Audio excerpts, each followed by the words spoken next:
गीता 18 के श्लोक नंबर 62 में भगवान स्वयं कह रहे हैं कि अर्जुन उस परमेश्वर की शरण में जा जिसकी कृपा से परम शांति व शाश्वत स्थान अर्थात सतलोक को प्राप्त होगा। वो परमेश्वर कौन है, कहां है, कैसा है, जानने के लिए कृपया अवश्य सुनिए जगत गुरु तत्वदर्शी संत रामपाल जी महाराज के अमृत वचन। पुण्यात्माओं, एक नियम है, पाप से बचने के लिए पंचायतियों को चाहिए न्याय की बात करें, कोई नहीं माने तो उठ कर चला जा, सभा त्याग देनी चाहिए। यही विदुर ने किया, सभा त्याग कर चला गया। तो पुण्यात्माओं, आज इसको पांचवा वेद बतावें। और कोई कहता श्रीमद् भगवत गीता है वो पांचवा वेद। अरे पांचवा वेद तो वो उसमें कहा गया है, गीता में तो वेदों का निष्कर्ष स्वयं मान रहे हैं कि वेदों का निष्कर्ष है और सबका, जैसे सब उपनिषद यानी ज्ञानों का ये दूध है गीता। फिर पांचवा वेद क्यों करो गए, तो उन्हीं का समावेश है। पांचवा वेद इससे हटकर है, वो कौन सा है?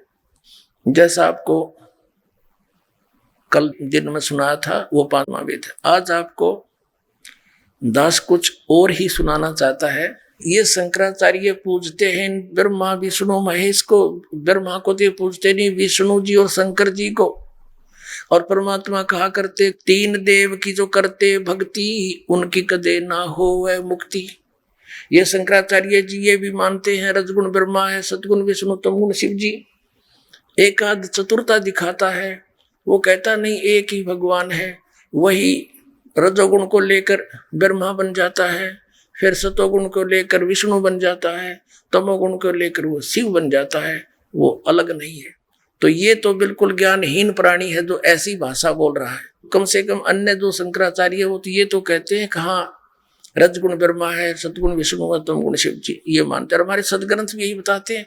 तो पहले तो ये निर्णय करते हैं कि रजगुण ब्रह्मा, सतगुण विष्णु, तमगुण शिव जी हमारी पुराणों में लिखा है। तो ये हमारे शंकराचार्य जो ऐसा ज्ञान कहते हैं कि एक ही भगवान है और वही रजगुण लेकर ब्रह्मा होता है, सतगुण लेकर विष्णु होता है, तमगुण लेकर शिव होता है, उसको अपने सदग्रंथों का भी ज्ञान नहीं। ये देखिएगा श्रीमद् देवी भागवत हिंदी टीका सहित भाग 1 अथ देवी भागवतम सभाष्टीकम समाच्यम खेमरा श्री कृष्ण दास प्रकाशन मुंबई 4। ये इसका और डिटेल है, यहाँ कहाँ से छपी है ये दे रखी यहाँ पर। अब हम इसके तीसरे स्कंद में आते हैं।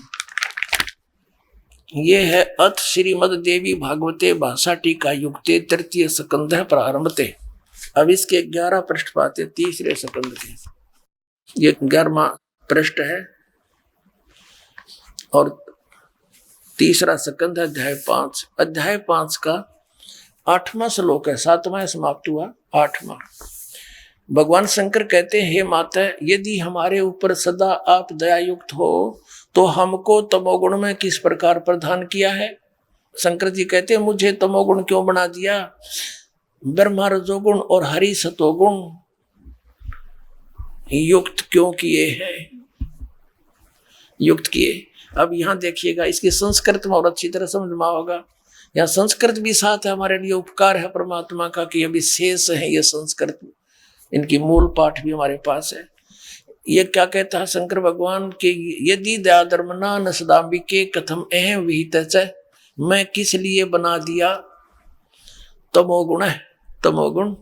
और कमल जय, कमल से उत्पन्न होने वाले ब्रह्मा को रजगुण संभव, रजगुण बना दिया, उत्पन्न कर दिया। और शिव विता किमु सतोगुणो हरि, विष्णु को क्यों आपने सतोगुण बना दिया? इति सिद्धम, रजगुण ब्रह्मा है, सतगुण विष्णु, तमगुण शिव जी। और थोड़ी सी दिखाते हैं। श्री शिव पुराण गीता प्रेस गोरखपुर से प्रकाशित है। संक्षिप्त शिव पुराण सचित्र मोटा टाइप केवल हिंदी, हनुमान प्रसाद पोदार ये इसके संपादक हैं। गीता प्रेस गोरखपुर से ये प्रकाशित है। और इसके हम आपको 110 पृष्ठ पर दिखाते हैं, बस ज्यादा नहीं, हमारा काम चलेगा आज का। संक्षिप्त शिव पुराण रुद्र संहिता अध्याय नंबर 9 समाप्त होता है। इसके एंड में लिखा है, इस प्रकार ब्रह्मा विष्णु तथा रुद्र इन 3 देवताओं में गुण है, परंतु शिव गुणातीत माने गए। रजगुण ब्रह्मा है, सतगुण विष्णु, तमगुण शिव जी, और ये इन तीनों देवताओं में गुण है, लेकिन ये शिव कौन है? ये इनका पिता है, ये काल रूपी ब्रह्म है, ये इनका पिता है। जैसे यहाँ देखिएगा, ये थोड़ा सा हिंट लेते हैं, 100 पृष्ठ पर देखते हैं, थोड़ा सा यहाँ से लिंक बन जाएगा। अब कहते हैं जिस परब्रह्म के विषय में ज्ञान और अज्ञान के पूर्ण उक्तियों द्वारा इस प्रकार विकल्प किए जाते हैं, कुछ काल के बाद उसने अपनी द्वितीय की इच्छा प्रकट की, उसके भीतर से एक से अनेक होने के संकल्प उदित हुए। इस प्रकार निराकार परमात्मा ने अपनी लीला शक्ति से अपने लिए एक कल्पना यानी मूर्ति यानी कल्पना आकार की कल्पना की, जो मूर्ति रहित यानी निराकार परम ब्रह्म है। उसकी मूर्ति कौन है? सदाशिव, ये इनके परम ब्रह्म है शंकराचार्यों के। भगवान सदाशिव हैं और ये अर्वाचीन और प्राचीन विद्वान उन्हीं को ईश्वर कहते हैं। उस समय एकाकी रहकर स्वेच्छा अनुसार विहार करने वाले सदाशिव ने अपने विग्रह से स्वयं ही एक स्वरूप भूता शक्ति की सृष्टि की, जो उनके अपने श्रीअंग से कभी अलग होने वाली नहीं थी। उस पराशक्ति को प्रधान प्रकृति गुणवती माया बुद्धि तत्व की जननी विकारित बताया गया है। वह शक्ति अंबिका कही गई है। उसी को प्रकृति सर्वेश्वरी त्रिदेव जननी नित्य और मूल कारण भी कहते हैं। सदाशिव द्वारा प्रकट की गई उस शक्ति के 8 भुजाएं हैं। वो प्रकृति भी कही जाती है, जो काल रूपी ब्रह्म के शरीर से निकली है, और उसको त्रिदेव जननी भी कहते हैं, और वो 8 भुजाओं वाली ये दुर्गा है। अंडरस्टूड? कति क्लियर हो गया? ब्रह्मा विष्णु महेश की माता दुर्गा है, वो शिव की पत्नी बनी, उसके शरीर से निकली। वह नाना प्रकार के आभूषणों उसके श्रीअंगों की शोभा बढ़ाते हैं। वह देवी नाना प्रकार की गतियों से संपन्न है और उनके अनेक प्रकार के अस्त्र शस्त्र धारण करती है। एकाकिनी होकर भी वह माया संयोग वसात अनेक हो जाती है, यानी उसी ने 3 रूप बना के समुद्र में छुप गई थी और ब्रह्मा विष्णु महेश का विवाह कर दिया था। सावित्री, पार्वती और लक्ष्मी बनी थी।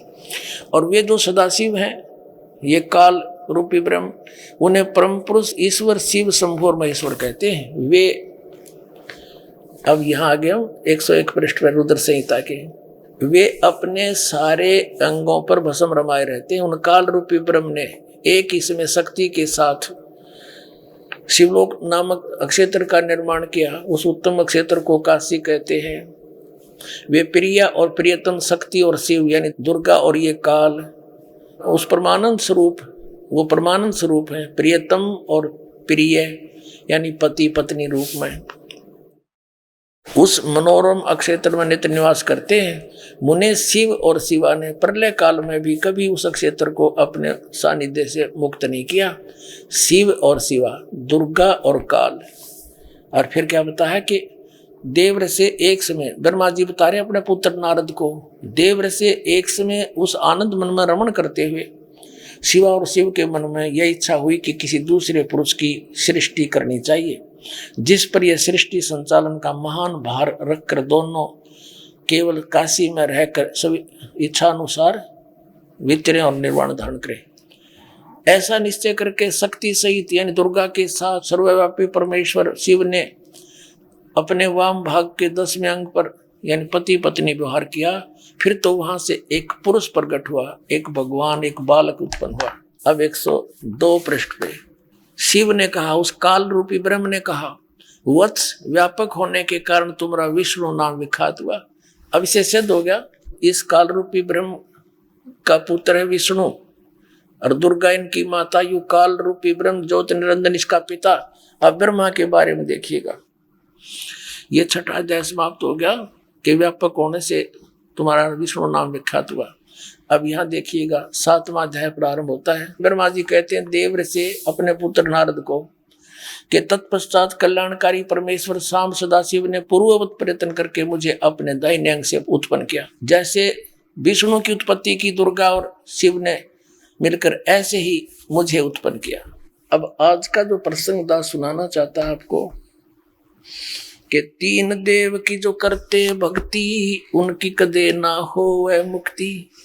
अब ये सिद्ध हो गया कि रजगुण ब्रह्मा है, सतगुण विष्णु, तमगुण शिव जी, और जो चौथा है वो इनका पिता काल रूपी ब्रह्म और दुर्गा इनकी माता है। और ये कहता है कि मैं इनमें नहीं, ये मुझ में नहीं। मैं इनसे न्यारा हूं। अब यहां भी देखिए श्रीमद् भगवत गीता इसका कंसेप्ट क्लियर करेगा। जो 3 गुणों की भक्ति यानी तीनों देवों की भक्ति करते हैं उनको क्या उपमा दी है। अब 7वें अध्याय के श्लोक नंबर 12 से हम शुरू करेंगे। अध्याय 7 श्रीमद् भगवत गीता और ये 12 श्लोक है। क्या कहा है, और भी जो सतोगुण से उत्पन्न होने वाले भाव यानी सतिथि और भाव हर जो रजोगुण से तथा तमोगुण से, रजोगुण से सृष्टि उत्पत्ति और तमोगुण से संहार होने वाले भाव हैं, उन सबको मुझसे ही होने वाले हैं ऐसा जान। ये इनका पिता कह रहा है ब्रह्मा विष्णु महेश का, परंतु वास्तव में उनमें मैं और वे मुझ में नहीं हैं, वो उनसे अलग है, गुणातीत है। अब 13 में क्या कहा है कि इस गुणों के कार्य स्वरूप सात्विक राजस तामस, इन तीनों प्रकार के भाव से सारा संसार प्राणी समुदाय मोहित हो रहा है। इन तीनों गुणों से परे, ब्रह्मा विष्णु महेश से परे मुझ अविनाशी को नहीं जानता। अब देखो अब क्या बताता है। अब 7वें अध्याय का 14वें श्लोक में क्या कहा है कि क्योंकि यह अलौकिक अति अद्भुत त्रिगुणमयी मेरी माया, रजगुण ब्रह्मा, सतगुण विष्णु, तमगुण शिव जी के द्वारा किया जा रहा ये व्यवस्था बड़ी खतरनाक है, दुस्तर है। जो पुरुष केवल मुझे ही निरंतर भजते हैं वे इस माया का उल्लंघन कर जाते हैं।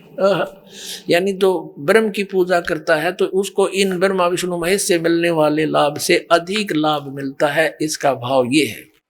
अब 15वें में क्या कहा है कि माया के द्वारा जिनका ज्ञान हरा जा चुका है, यानी रजगुण ब्रह्मा, सतगुण विष्णु, तमगुण शिव जी से ऊपर किसी की बुद्धि नहीं उठती, उन्हीं को भगवान मानकर उन्हीं पर आसक्त हैं, उन्हीं से मिलने वाले क्षणिक लाभ से वो जन्म मरण के चक्कर में फिरते रहते हैं। माया के द्वारा जिनका ज्ञान हरा जा चुका है, जो ब्रह्मा विष्णु महेश से ऊपर जिसकी बुद्धि नहीं उठती, उन्हीं को भगवान मानते रहते हैं। असुर स्वभाव को धारण किए मनुष्यों में नीच और दूषित कर्म करने वाले मूढ़ लोग, मूर्ख मुझको नहीं भजते।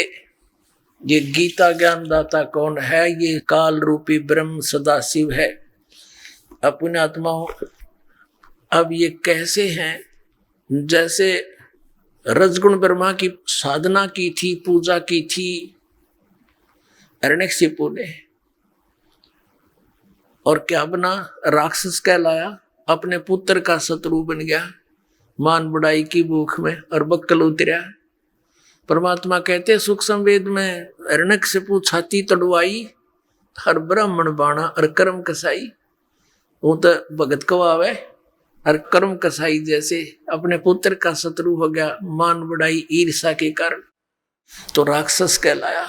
राक्षस स्वभाव को धारण किया हुआ मनुष्यों में नीच, बाप अपने पुत्र को मारने उतारू हो जाओ, उससे दुष्ट कोई है धरती पे?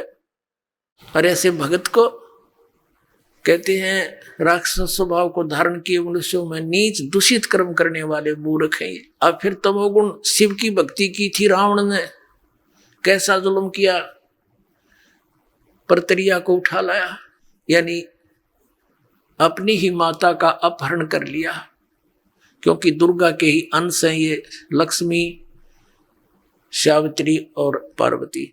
तो ये 3 यहाँ के स्वामी हैं जिनको ये भगवान कहा जाता था। अब तो हम इनको भगवान कहना जरूर पड़े, क्योंकि भगवान कहे बिना ये समझ में नहीं आवा हम किसके विषय में बोल रहे हैं।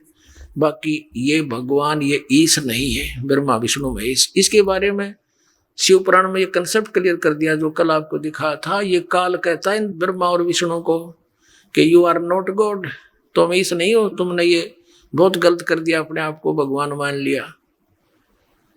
अब कहने का भाव ये है कि इस ब्रह्मा बड़े, विष्णु बीच वाले और शिव जी छोटे, ये 3 पुत्र हैं, 3 भाई हैं। और ये शिव का पुजारी कौन? तमोगुण शिव का पुजारी रावण, और उसके बड़े भाई की पत्नी उठा लाया श्री रामचंद्र अर्थात विष्णु की पत्नी सीता को।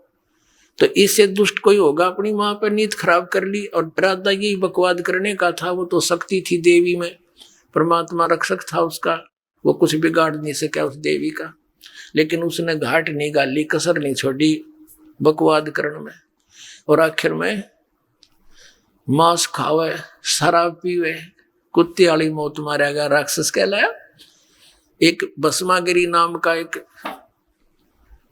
तमोगुण भगवान शिव का पुजारी था, भस्मागिरी। भगवान शिव के कैलाश पर्वत पर इसके द्वार के सामने नीचे न सिर करके ऊपर न पैर, सिरासन पर 12 वर्ष तक तप किया। एक दिन पार्वती ने कहा, हे महादेव, आप तो देवों के देव, सर्वेश्वर हो, महेश्वर हो, आपका पुजारी क्या मांगता है, इसको दे दो। शिव जी ने कहा, बोल भाई क्या मांगता है। उसने कहा, जी मुझे वरदान दे दो, वचनबद्ध हो जाओ तब मांगू। शिव जी ने कहा, चलो भाई मैं वचनबद्ध हो गया, मांग क्या मांगता है। तो वचनबद्ध हो दे, सीधा खड़ा हो गया, तो छोड़ दी भक्ति और कहने लगा, मुझे आप भस्म कड़ा दे दो। भगवान शिव के हाथ में भस्म कड़ा था, वो निकाल कर दे दिया। उसमें क्या विशेषता थी कि उसको किसी के सिर पे ऐसे करके न्यू कह दे भस्म, वो जल जाता था सामने वाला। अब जो ही उस भस्मागिरी यानी तमोगुण शिव के पुजारी के हाथ में भस्म कड़ा आया, उसी समय आंख बदल गया। ने बोला, ओले शंकर होशियार, अब तो न मारूंगा, तुझे मारूंगा, पार्वती को अपनी पत्नी बनाऊंगा। हा हा हा, हो गया राक्षस का स्वभाव एकदम। अब भगवान शिव आगे आगे और पुजारी पीछे पीछे, स्पीड खींच रहे दोनों। अब पुजारी ने तेन सोची थी, वो मर जा, जो बटनटा कटेगा, सदा का काम साफ हुआ तेरा। और भगवान शिव ने सोचा, यू भस्म कड़ा तो जबरदस्त चीज है, एक बार तेरे सिर का नहीं कटा रही, तू मरिया, इनको हम अजरव मूर्तंज कालज सुना करते थे। अविनाशी नो डर के बाजा करे। अविनाशी तो कबीर परमात्मा थे, उबलते हुए सरसों के तेल के कढ़ाई में बैठा दिए भगवान और आराम से बैठे, कुछ नहीं बिगड़ा उनका। और बता नहीं कितनी यातनाएं दी थी मालिक को, अविनाशी का तो जिक्र भी नहीं। अपने आत्माओं, अब इनकी रक्षा भी भगवान करता है जब ये इसी आपत्ति में आते हैं, क्योंकि ये भी उसी कबीर परमात्मा सत्य पुरुष के बच्चे हैं, परम अक्षर पुरुष के बच्चे हैं। आपत्ति आई, परमात्मा पार्वती रूप बनाकर उसके सामने खड़ा हो गया कुछ दूरी पर और कहा कि भस्मागिरी कहाँ जा रहे हो, आ जाओ, बैठो, दो बात करेंगे। अब भस्मागिरी ने सोचा, डट जा, पार्वती के लिए तो खड़ा कर ही रहा था, वो वहां खड़ा हो गया। और पार्वती कहने लगी, कुछ डांस वांस करके दिखा मैं, ताकि कुछ तेरे अंदर गतिविधि देखूं। तो वो कहने लगा, जी मैं तो तपस्वी आदमी हूँ, डांस डांस कदे कराया को नहीं। पार्वती कहने लगी, ला मैं सिखाऊं तेने। पार्वती रूप में परमात्मा कहते हैं, कैसे कर, इस हाथ न ऐसे कर, पैर न ऐसे कर। जिस हाथ में कड़ा था उसको न बोली, और कर, ऊपर सिर पा लिया, जब कह दिया भस्म, भस्मागिरी मर गया, भस्म हो गया, नष्ट हो गया, जल गया। वो उस कड़े को उठाकर भगवान विष्णु रूप धारण करके, वो परम अक्षर ब्रह्म विष्णु रूप धारण करके शिव जी के आगे जाके खड़ा हो गया और कहा, कहाँ चले भोलेनाथ। भगवान शंकर कहने लगे, भाज ले विष्णु, बात बिगड़ गई।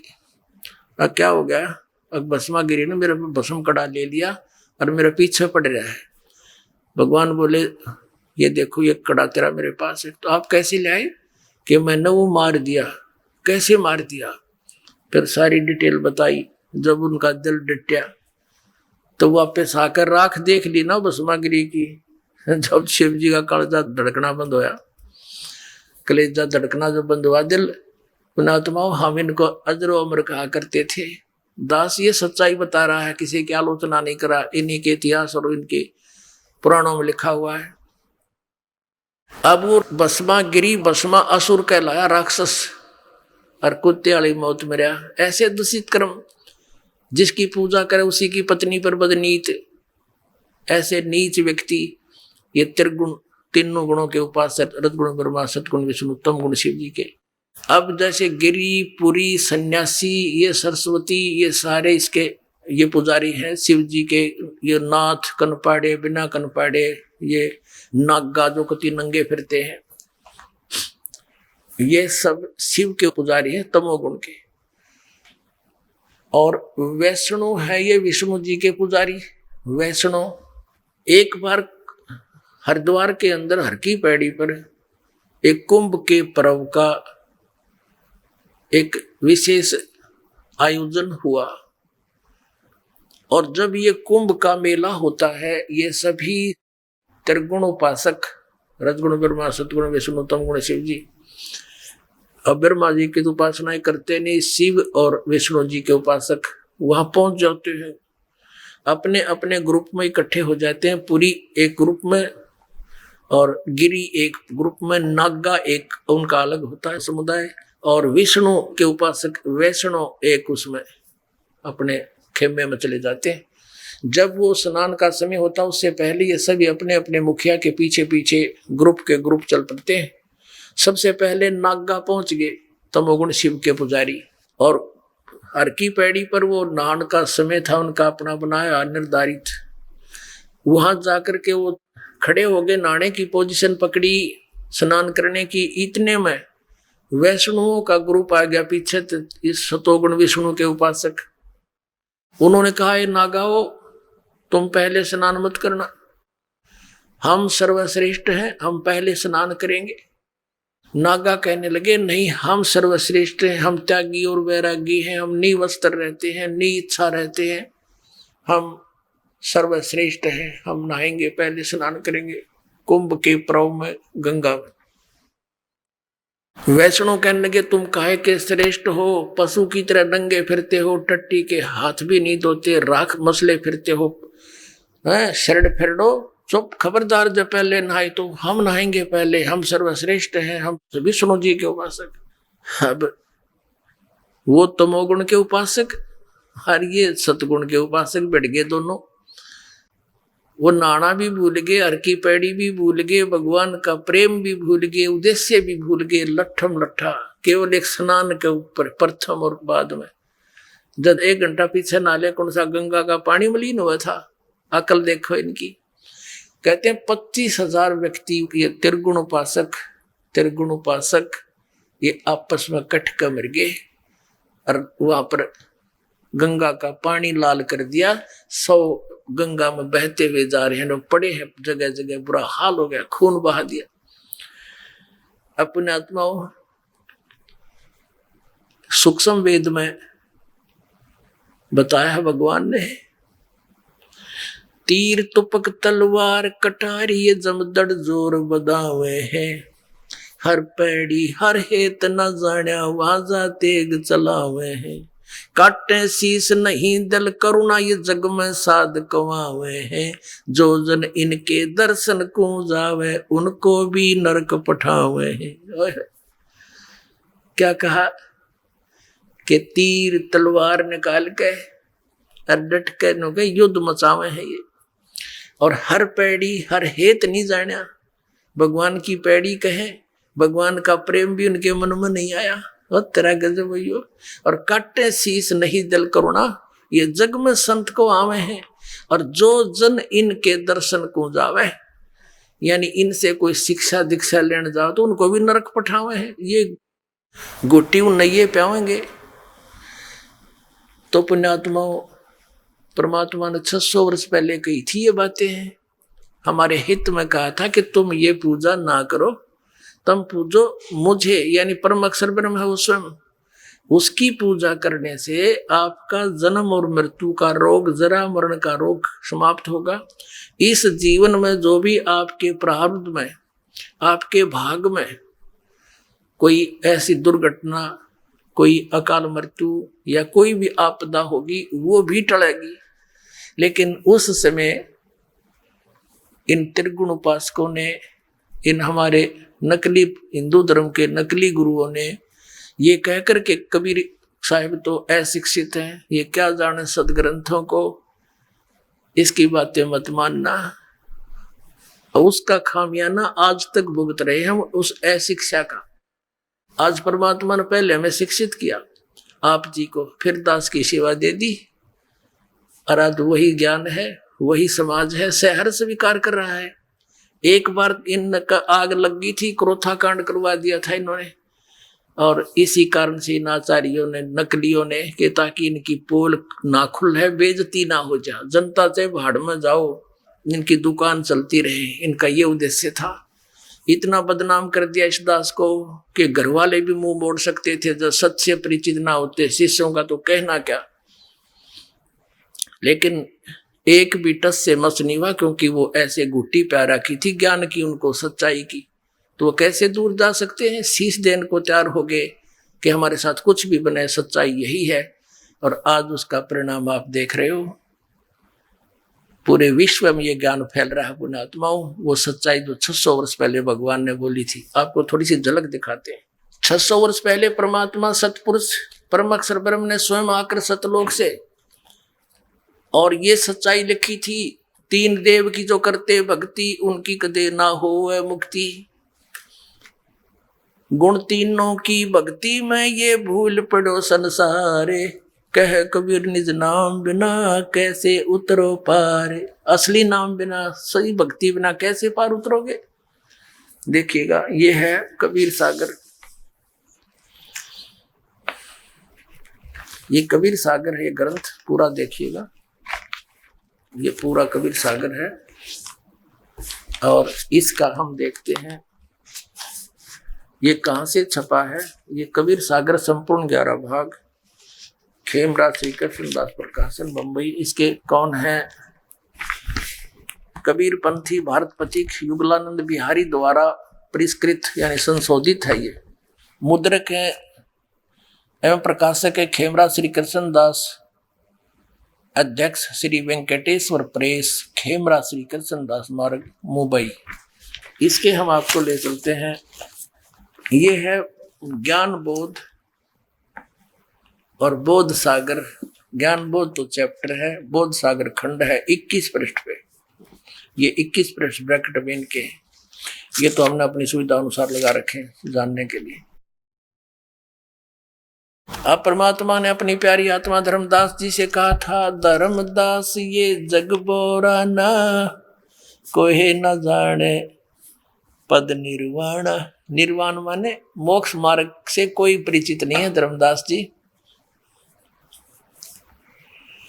अब क्या बताया है, यही कारण मैं कथा पसारा, जग से कहिए वो राम नियारा। राम है ये, नाम नहीं है। यही ज्ञान जग जीव सुनावो, सब जीवों का भरम नसाओ। अब मैं तुमसे कहूं चिताई, तेरे देवन की उत्पत्ति भाई। कुछ संक्षेप कहूं गहुराई, सब संशय तुम्हारे मिट जाई। कहता कुछ संक्षेप पर मैं बता दूंगा, उस समय तेरी बात बन जाएगी। भरम गए जग वेद पुराना, आदि राम का भेद न जाना। यू आदि राम है। राम राम सब जगत बखाने, आदि राम कोई बिरला जाने। ये राम शब्द है, यहाँ पर नाम नहीं है। ज्ञानी सुने, जो बताने जा रहा हूं धर्मदास, जो ज्ञानी सुनेगा वो तो कहेगा बस सच्ची है कथी, सारे प्रमाण है। ज्ञानी सुने सो हृदय लगाई, मूर्ख सुने तो गम न पाई। अब क्या बताने चले हैं, ब्रह्मा विष्णु महेश के माता पिता बताता हूं। माँ अष्टंगी पिता निरंजन, ये जमदारुण वंशन अंजन।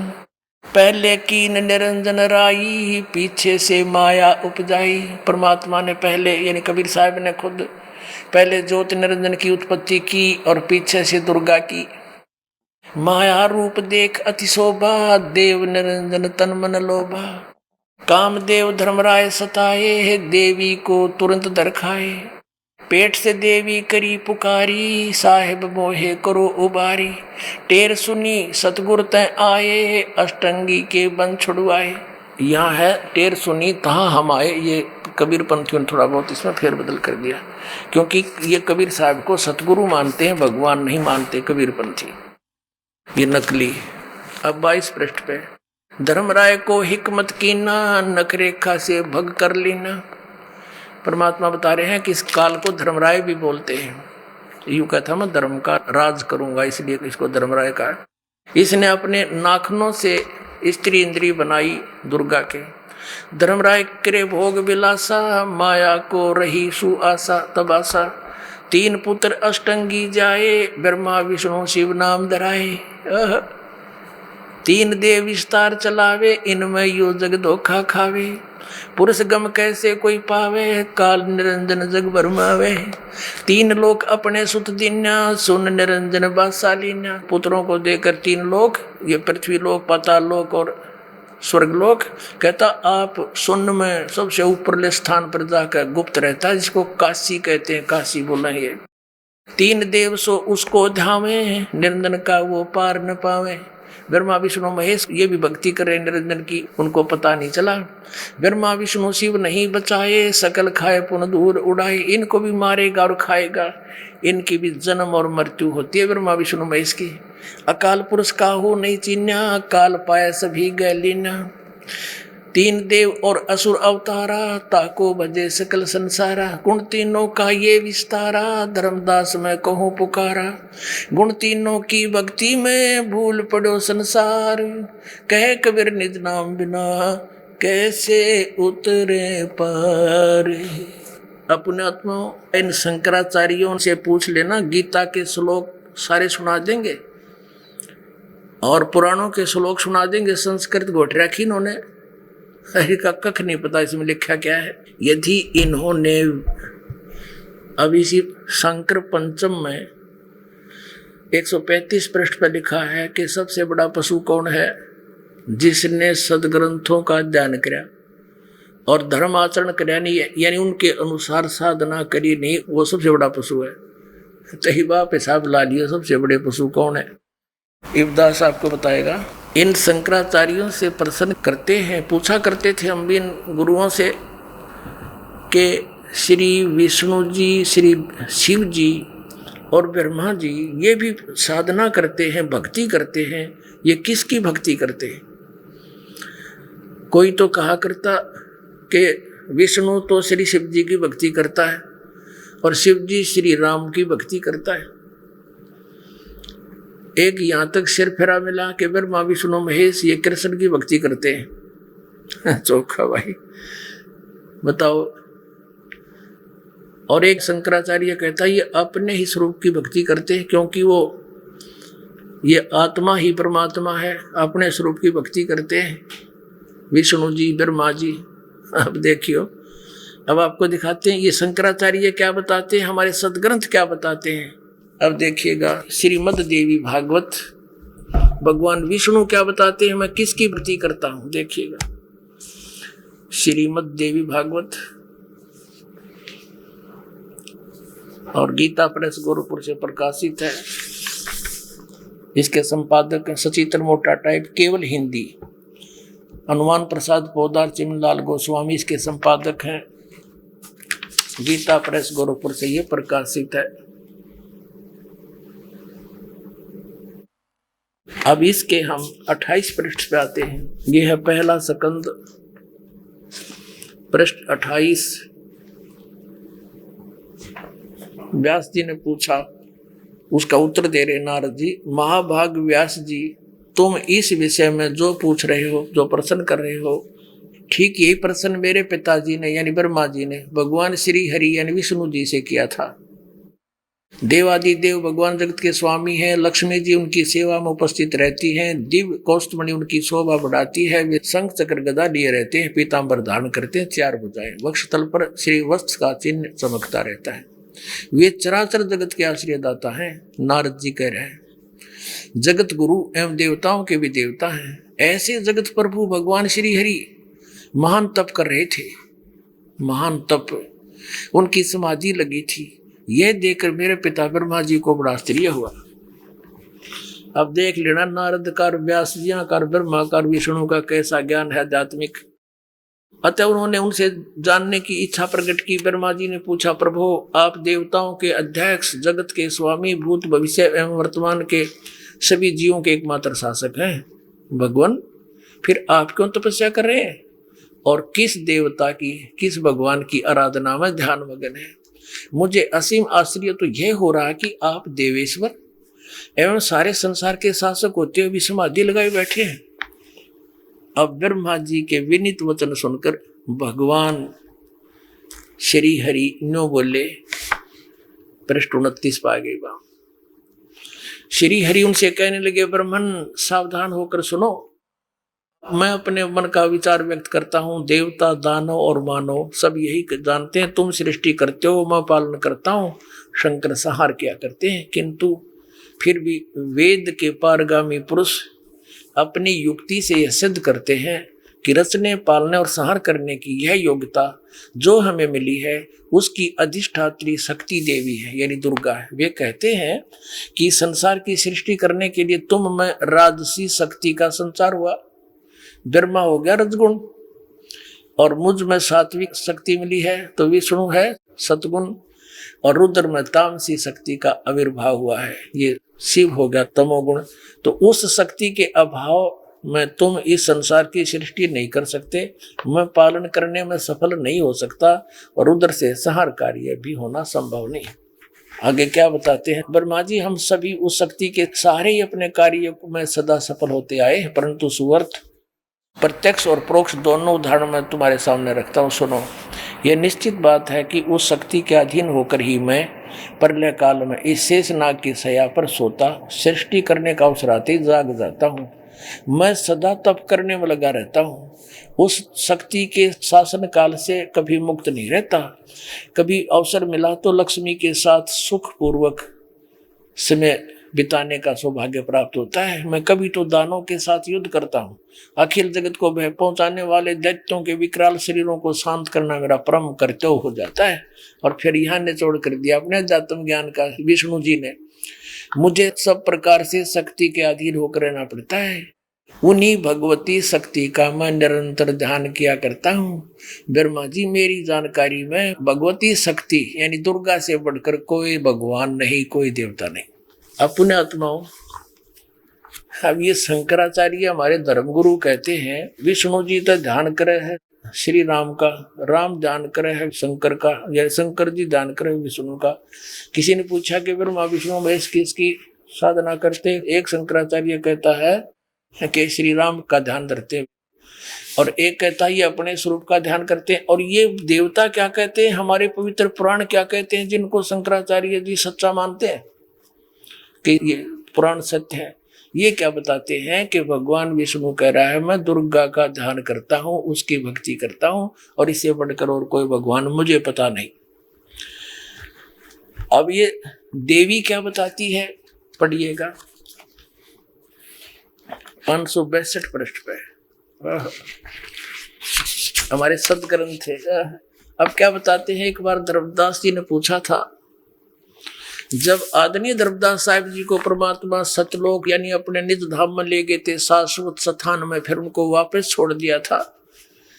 फिर उन्होंने देख लिया था कि ब्रह्मा विष्णु महेश तो कहाँ तक स्थिति है इनकी, और ये परमात्मा स्वयं है। तब उन्होंने कहा था भगवान ये वेद और ये पुराण, इसका मतलब ये सब झूठी है, क्योंकि आप परमात्मा, और ये बताओ वेदों में लिखा है शंकर विष्णु भगवान है, ब्रह्मा विष्णु महेश अजर व अमर हैं, और पुराणों में बताओ यही परमात्मा सर्वशक्तिमान अजर अमर लिखा है। तो इसका मतलब ये सब झूठे, वेद और कतेब सब झूठे हुए।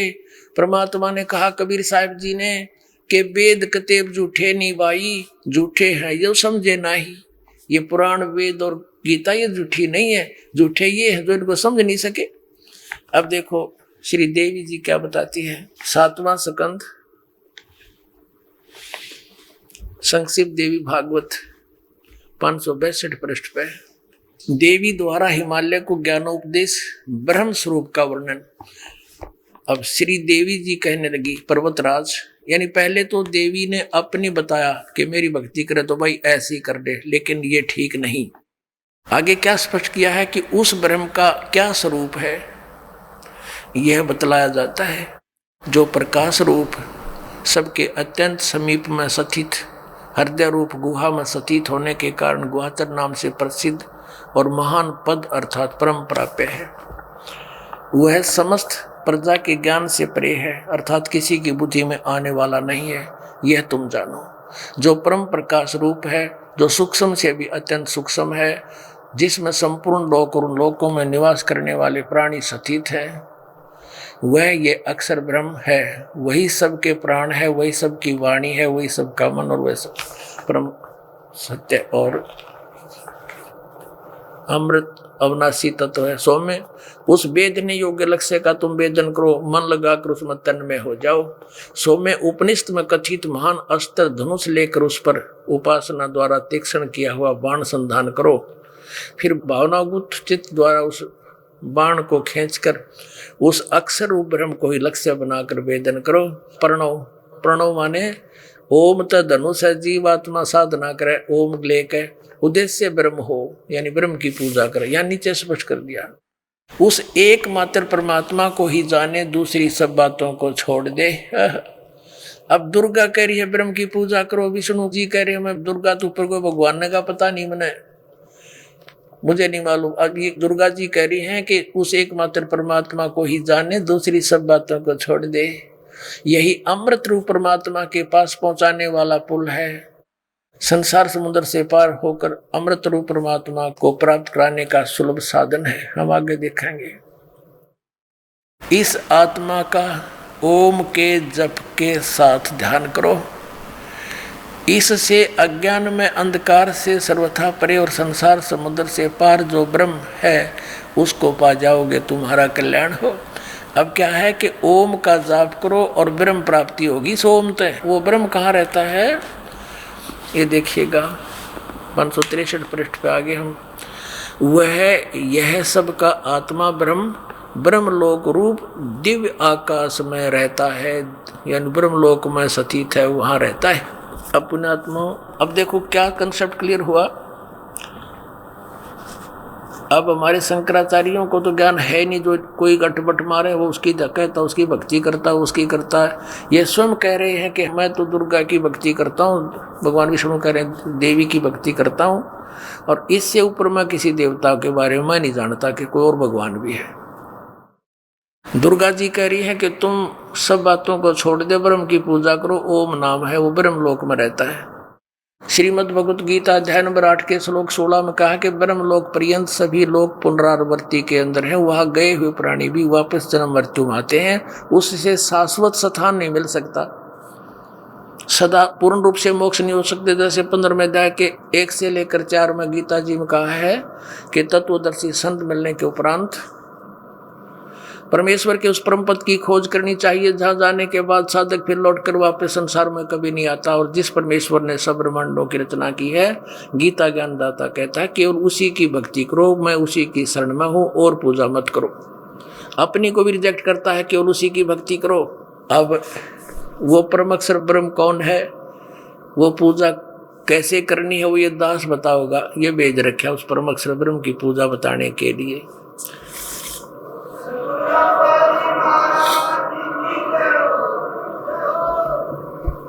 अपने आत्माओं सत्संग तो बहुत करने को दिल करता है, परंतु गर्मी का मौसम है, सर्दियों में तो कई कई घंटे लगे रहता था दास साहब को या घूटी पिलाने के लिए। पुण्यात्माओं, आप बच्चे हो और ये दास,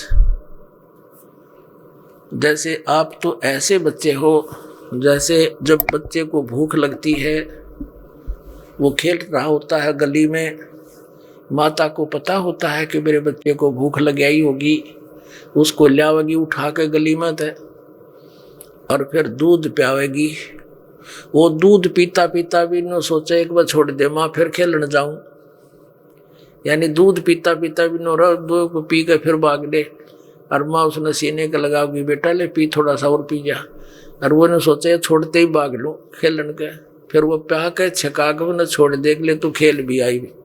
तो पुण्यात्माओं, ये आत्मा की खुराक है जो आपको ये दास उस सत्यनारायण कथा को सुना रहा। सत्यनारायण माने अविनाशी परमात्मा। ये श्री विष्णु जी को सत्यनारायण बताया करते हमने, और शंकर जी को अजरो अमर। ये तो अज्ञान भरा करते हमारे अंदर।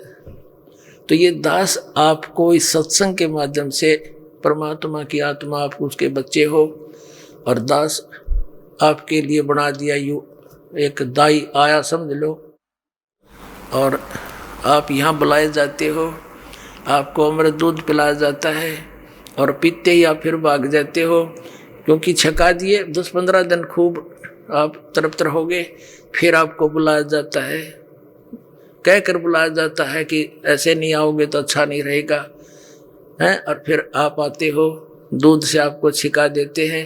यहाँ बैठे बैठे भी आपने सोचो कल वो करना, कोई बात ना, वो भी कराइयो, फिर दूध भी पी जाइयो। बोलो सतगुरुदेव।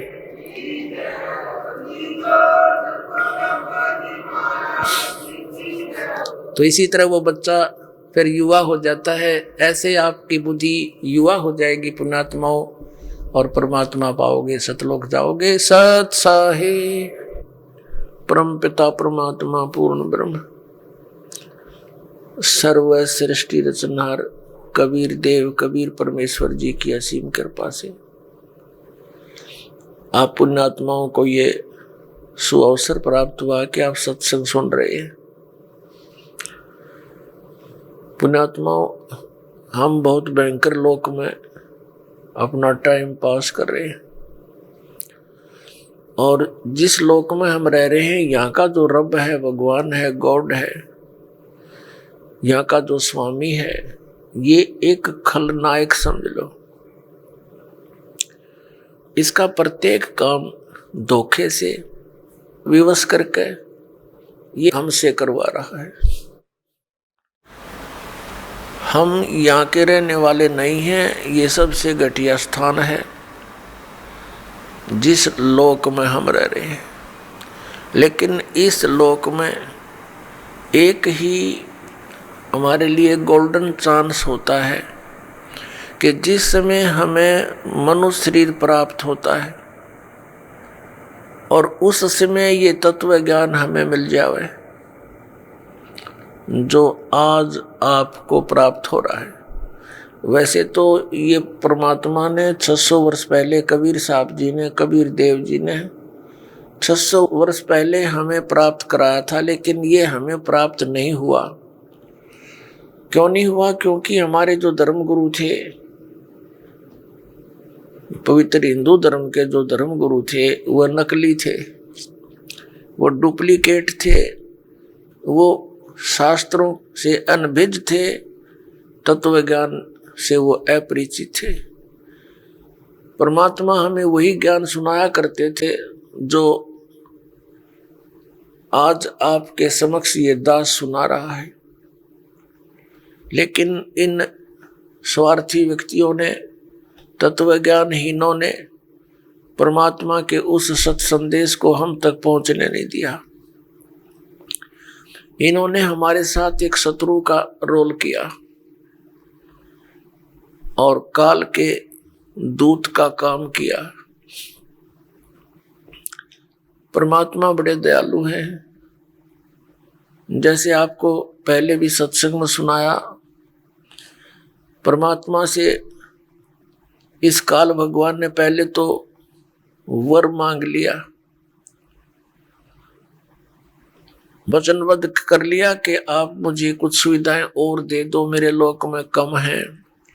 तब परमात्मा वचनबद्ध हो चुके तो काल भगवान ने क्या मांगा था कि 3 युगों में जीव कम ले जाना, और चौथा युग जब कलयुग आवे तब तव शरण जीव बहु जावे। ऐसा वचन हर मोह दीजे, तब गमन संसार ही कीजे। पुण्यात्माओं, परमात्मा ने कहा था ठीक है, कलयुग में मैं अपनी आत्माओं को निकालूंगा, और जब 5505 वर्ष कलयुग बीत जाएगा तब मैं अपना एक अंश भेजूंगा, अपना दास भेजूंगा, अपना कृपा पात्र भेजूंगा, और तत्व ज्ञान को अपने बच्चों तक पहुंचाऊंगा। पुण्यात्माओं, ये सौभाग्य आपका इस प्राइम टाइम में, आपका मनुष्य जन्म या बिचली पीढ़ी कलयुग की, और परमात्मा ने आपको शिक्षित किया।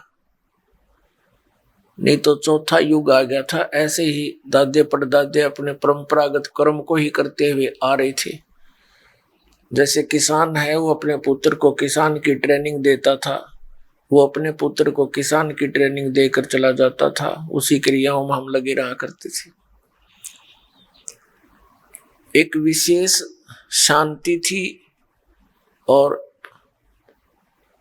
हम जैसे आजकल माया की हवस में अंधे होकर दिन रात बेचैन रहते हैं, ये उस समय नहीं था। तो ऐसे अब परमात्मा ने क्या किया, हमें शिक्षा दी।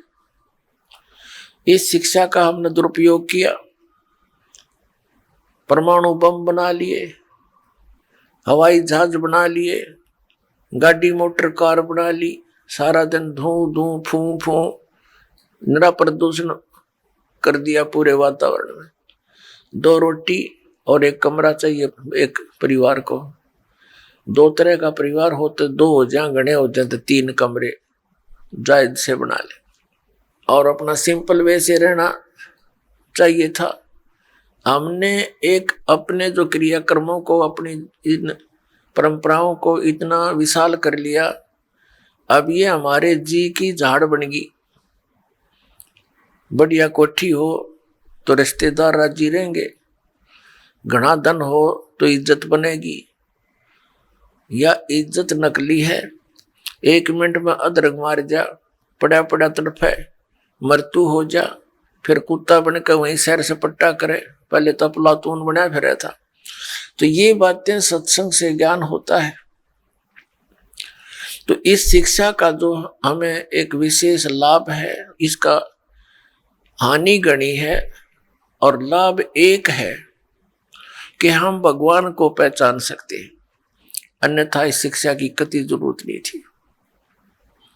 इसने हमें बेईमान बना दिया, इसने हमें इतना चतुर बना दिया, भाई भाई का प्यार रहा नहीं, बहन भाई के साथ मुकदमे, माता पिता की तरफ विशेष लगाव रहा नहीं, क्योंकि हमें एक ही पढ़ाई पढ़ ली हमने, माया घनी हो, बढ़िया कोठी हो, कार हो, ये सब अज्ञानता का ही पर्दा हमारी आंखों पर पड़ा हुआ है, अंतःकरण पर डला हुआ। तो इसका इस सत्संग से निवारण होगा।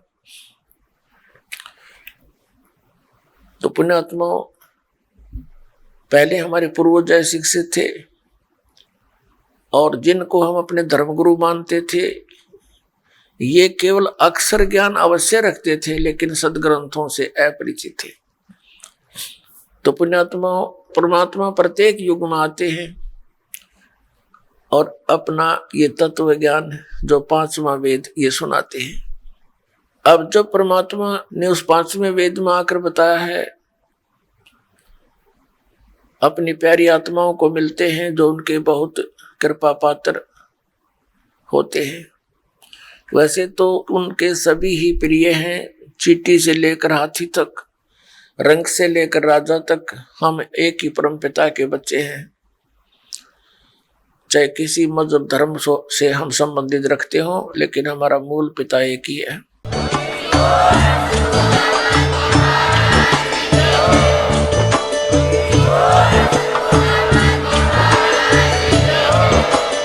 आप सुन रहे थे जगत गुरु तत्वदर्शी संत रामपाल जी महाराज जी के मंगल प्रवचन। अधिक जानकारी के लिए विजिट कीजिए हमारी वेबसाइट www.jagatgururampalji.org। संत रामपाल जी महाराज जी के शुभ आशीर्वाद से पूरे विश्व भर में 500 से भी ज्यादा नाम दीक्षा केंद्र हैं, जिन पर संत रामपाल जी महाराज जी द्वारा ऑनलाइन निःशुल्क नाम दीक्षा दी जा रही है। अपने नजदीकी नाम दीक्षा केंद्र का पता करने के लिए संपर्क करें 8222880541।